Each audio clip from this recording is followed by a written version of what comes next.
Hello friends, मैं हूं doctor Arpana. आप सब लोगों का स्वागत है मेरे यूट्यूब चैनल में। मैं शेयर करती हूं आप लोगों के साथ कुछ हेल्थ टिप्स, साथ ही हम बात करते हैं कुछ बीमारियों के बारे में, कैसे उनके सिम्टम्स के साथ डील किया जाए और होम्योपैथी कैसे आपको मदद कर सकती है।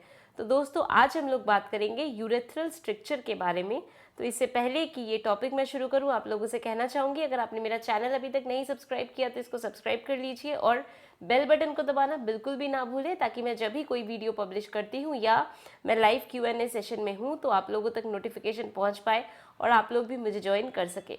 तो चलिए दोस्तों, शुरू करते हैं आज का टॉपिक, यूरेथ्रल स्ट्रक्चर। तो सबसे पहले समझते हैं यूरेथ्रल स्ट्रक्चर, इस बात का मतलब क्या है। तो यूरिनरी ब्लैडर यानी कि जहाँ हमारा यूरिन कलेक्ट होता है, तो यूरिनरी ब्लैडर से शुरू होकर जहाँ यूरिन आपका एक्सक्रीट हो, जो ओपनिंग है, तो वो जो एक पाइप है उसको हम कहते हैं यूरेथ्रा। तो यूरेथ्रल स्ट्रक्चर का मतलब है इस पाइप में अगर कहीं पे भी कोई नैरोइंग हो रही है, यानी कि इस पाइप का डायमीटर कम हो रहा है किसी कारण से, तो उसे हम कहते हैं यूरेथ्रल स्ट्रक्चर। तो यूरेथ्रल स्ट्रक्चर जो स्ट्रक्चर है, ये प्रॉब्लम मेल्स में होती है। और किस कारण की वजह से ये हो सकता है, क्या क्या कॉज हो सकता है। अगर कोई ट्रॉमा है, कोई इंजरी हुई है, तो ऐसा हो सकता है। अगर प्रोस्टेट हाइपरट्रोफी के लिए सर्जरी हुई है, पोस्ट ऑपरेटिव सर्जिकल कंडीशन में भी ऐसा हो सकता है। अगर कोई इन्फ्लेमेशन हो रहा हो यूरेथ्रा में, तो ऐसा हो सकता है। इन्फेक्शन हो यूरेथ्रा में, जो कि गोनोरिया के वजह से हो सकता है या क्लेमाइडिया के वजह से हो सकता है, तो इन सब कारण से भी यूरेथ्रल स्ट्रक्चर बन सकते हैं। तो अब हम जानते हैं कि अगर यूरेथ्रल स्ट्रक्चर है तो उसके साइन एंड सिम्टम्स क्या होंगे। तो सबसे पहली चीज़ कि यूरिन का जो फ्लो है वो कम हो जाएगा, यूरिन का जो अमाउंट है, वॉल्यूम है, वो कम हो जाएगा। और बार बार यूरिन का डिज़ायर, ऐसे लगेगा कि यूरिन के लिए जाना है, अर्जिंग बार बार होगी, पर कंप्लीटली इवैक्यूएशन या कंप्लीट जो यूरिनरी ब्लैडर एम्प्टीइंग है वो नहीं हो पाएगा। इस वजह से बार बार यूरिन का अर्ज होगा, पर यूरिन ठीक से नहीं पास आउट हो पाएगा। साथ में डिसयूरिया यानी कि यूरिन करने के टाइम पेन हो सकता है, यूरिन करने से पहले पेन हो सकता है, यूरिन करने के टाइम पेन हो सकता है, और हो सकता है कि यूरिन जब फिनिश हो जाए उसके बाद भी आपको पेन रहे। और क्या क्या सिम्टम हो सकते हैं, पेन पेल्विक रीजन में या lower part of the abdomen में भी पेन का महसूस हो सकता है। साथ में जो यूरिन पास होगा, कई बारी वो ड्रॉप्स में वो यूरिन पास हो, drop by drop urine pass हो, बहुत ज़्यादा जलन का महसूस हो, तो ऐसे भी सिम्टम्स हो सकते हैं।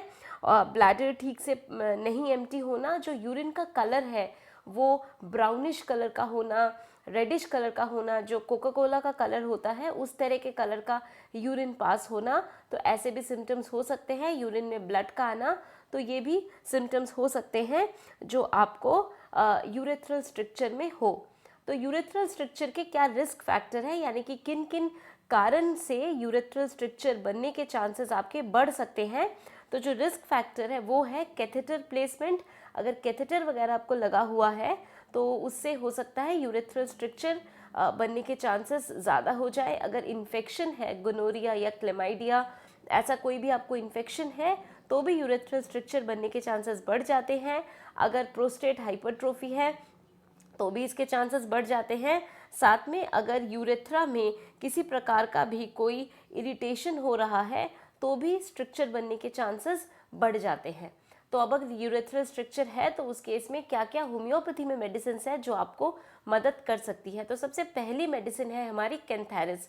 अगर यूरिनरी ट्रैक्ट इन्फेक्शन के वजह से यूरेथ्रल स्ट्रक्चर हो रहा है और यूरिन पास करने में बहुत ज़्यादा बर्निंग हो रही हो, यूरिन पास करने से पहले, यूरिन पास करने के दौरान और बाद में भी बहुत ज़्यादा आपको जलन का महसूस हो, ऐसा लगे यूरिन पास करते वक्त जैसे कि कुछ हॉट लिक्विड या हॉट कुछ एसिड पास हो रहा हो, इस तरह की स्काल्डिंग सी फीलिंग हो, पूरा जो एडजॉइनिंग एरिया है एकदम जल रहा है ऐसी फीलिंग हो, बहुत बहुत ज़्यादा बर्निंग हो, तो उस केस में कैंथैरिस एक बहुत अच्छी मेडिसिन है जो आपको मदद कर सकती है।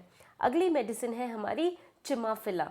चिमाफिला में हम क्या देखते हैं कि जब यूरिन पास करना है तो पेशेंट को थोड़ा सा सामने इंक्लाइन होके, थोड़ा सा झुक के खड़ा होना पड़ता है, तो ही यूरिन पास कर पाते हैं। तो अगर ऐसा सिम्टम हो तो चिमाफिला बहुत अच्छा काम करती है। अगली दवाई है हमारी कोनियम। कोनियम में हम क्या देखते हैं कि जो यूरिन का फ्लो है वो इंटरमिटेंट है, यानी कि कभी फ्लो हो रहा है, फिर यूरिन रुक जा रहा है, फिर बहुत देर तक वेट करना पड़ रहा है, फिर फ्लो शुरू हो रहा है। तो ऐसा अगर इंटरमिटेंट फ्लो हो तो उस केस में कोनियम एक बहुत अच्छी मेडिसिन है। अगली हमारी मेडिसिन है क्लेमाटिस। क्लेमाटिस में हम क्या देखते हैं, अगर गोनोरिया की हिस्ट्री हो, इन्फेक्शन की हिस्ट्री हो, और जो यूरिन है थोड़े से अमाउंट में वो पास हो रहा हो, बार बार स्ट्रेन करना पड़े और फिर जलन के साथ फिर से यूरिन पास होना शुरू हो, बार बार अर्जिंग हो यूरिन करने की, तो अगर ऐसे सिम्टम्स हो तो क्लेमाटिस बहुत अच्छा काम करती है। अगर कोई स्कार टिश्यू बनने के कारण स्ट्रक्चर हो रहा हो तो उस केस में जो मेडिसिन बहुत उपयोगी है वो है थायोसिनामिनम। तो थायोसिनामिनम से जो स्कार टिश्यू है वो डिसॉल्व होने में मदद होती है और जो यूरेथ्रल स्ट्रक्चर है उससे आपको रिलीफ मिल सकता है। तो दोस्तों ये थी थोड़ी बहुत मेडिसिन। होम्योपैथी में मेडिसिन और भी हैं, तो मेडिसिन के बारे में अगर आपको ज़्यादा जानना है तो आप मुझे कमेंट सेक्शन में लिखकर बता सकते हैं। आप मेरे साथ मेरे लाइव Q&A में जुड़ सकते हैं और अपने क्वेश्चंस मेरे से पूछ सकते हैं लाइव चैटिंग के थ्रू। और अगर आपको और डिटेल्स चाहिए तो आप डिस्क्रिप्शन बॉक्स में देख सकते हैं।